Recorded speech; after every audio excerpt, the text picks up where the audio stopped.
മലപ്പുറം വെട്ടിച്ചിറയിൽ ചായക്കടയ്ക്ക് തീപിടിച്ചു. ദേശീയപാതയ്ക്ക് സമീപത്തെ ചായക്കടയ്ക്കാണ് തീപിടിച്ചത്. സമീപത്തെ പ്ലൈവുഡ് ഷോപ്പിനും തീപിടിച്ചു. ശാന്തകുമാർ വെള്ളാലത്ത് ചേരുന്നു വിവരങ്ങളുമായി.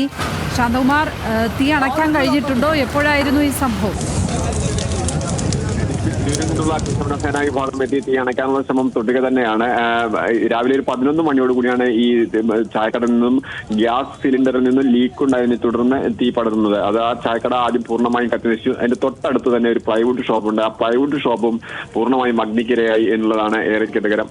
അത് ആ കെട്ടിടത്തിൽ തന്നെയുള്ളത് തന്നെയാണ് ഈ പ്ലൈവുഡിന്റെയും കട.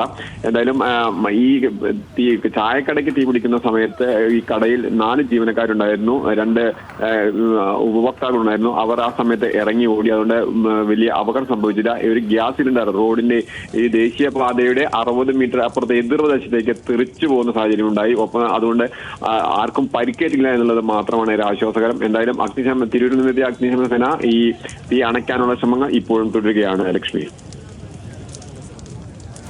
ശാന്തകുമാർ വെള്ളാലത്താണ് വിവരങ്ങൾ പങ്കുവച്ചത്.